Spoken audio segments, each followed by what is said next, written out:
Hi, I'm Jennifer Ahart, and here's my little video interview.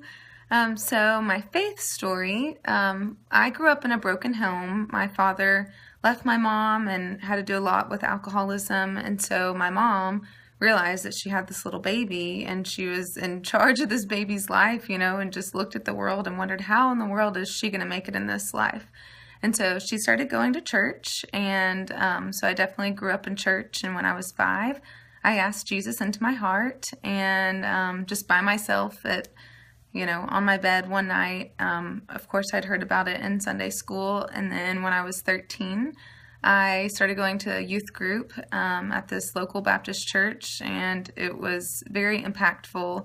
And that time of my life, I really was beginning to learn what it meant to give up your life, surrender different things, and follow Jesus, and really what it meant to have a relationship with Jesus. So, 7th, 8th grade, I broke up with my little boyfriend that we were in a sinful relationship with, which was a really big deal. I know it sounds crazy, but it really did stand out. I really did choose to become a Christian amongst my peers and was, slightly persecuted for it, if you could even say that.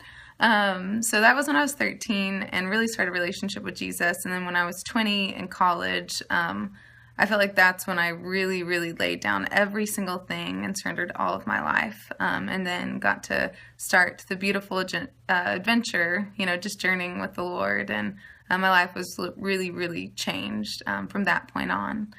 And the next question, what am I passionate about? Passionate about a lot of things. I would say people. I just love people. I love getting to know their stories and just where they come from and their life. And I think every single person has something to offer each other. And I love different cultures and travel. And I like running. I like butterflies. I'm pretty passionate about those things. I'm passionate about being healthy, but also I'm passionate about eating really yummy food too. So it's a combo. Those are some of the things I'm passionate about. And also purity and marriage. Just of course coming from just being fatherless myself, and then just seeing the fatherless generation. Really marriage and family is really what is going to help restore our world, I believe, and so I'm just really passionate about marriage. And then how much I know about the sex industry. I definitely know a lot. I've been researching and been working with helping people within the sex industry for the past 5 years. Just really knowledgeable, just firsthand on just kind of what's going on in the strip clubs. I've been in a strip club, but not with JSL Ministry, on their outreaches. I went in there one time with JSL to drop something off, but I'm very knowledgeable just from getting to know my close friends, Steph Lee and Kelly Gibson, that worked in with JSL and within this strip club industry. And then also just I know a lot about the brothels, the massage parlors, the street prostitution, just even how it happens with girls and their families, how parents will sell them or how they're tricked or coerced into it. And then working with girls coming out of the sex industry and just coming out of crisis situations with their families that are minors, just has and showed me a lot of kind of what's going on. And of course, it all kind of starts from brokenness within the family, and then from there, prostitution, forced prostitution, however it works out, then follows the brokenness and abuse in the family. And I'm definitely passionate about telling people about what's going on in our world. And now that I'm living in Houston, it's really crazy, and was just recently on the streets trying to minister to girls that are walking the track and selling themselves to the men that are driving around in cars. I mean, it's just awful, but there's definitely lots of hope in the Lord and His light that He has just for the darkness that's here. Passion. What was the fourth thing? Oh, what my calling is.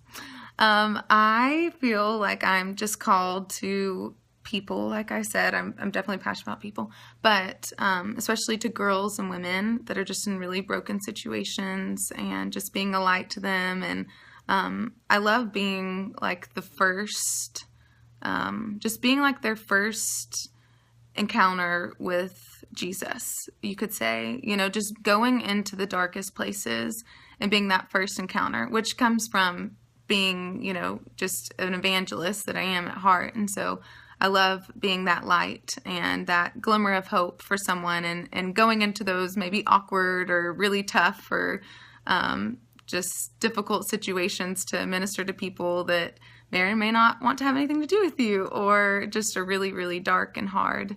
I love doing that. And I just really feel that I'm called, along with myself and my husband, to just be family to people.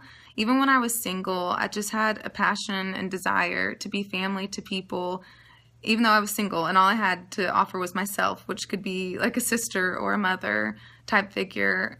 Just inviting people into my life, and, hopefully through that will open up things in their life, and just to really deeply love people. And just, to go to the dark places, go to the places that people, don't want to go to, don't care about, or are just afraid to. Also, just loving people that might be really difficult to love, and pursuing them, over a long period of time, like the persevering love.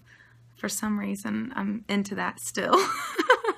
Even after going through it a couple of years with different girls, it's just Jesus inside of me that wants to love people until they learn to love themselves, and then until they really understand the love of the Father as well.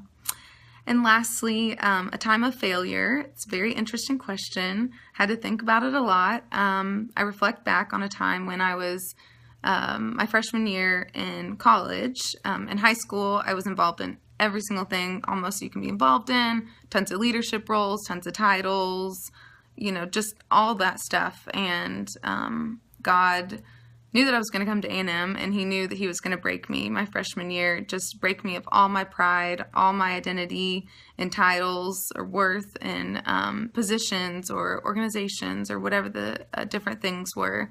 And my freshman year, I felt like it was kind of marked with failure, and I grieved that a lot, just by not being pretty much accepted in almost every club that I applied to or title that I was trying to obtain, like leadership roles, and just in school in general, I failed. Like, I made really bad grades, and, high school for me, I guess, was a breeze, and then it was reality coming to A&M. So that was a time of failure, but it was definitely divine and from the Lord, and I believe that, he did that to bring me back to him, and really put me on my face in a good way to where I could really come back to him. So that's a time of failure, but it was fun doing this little video.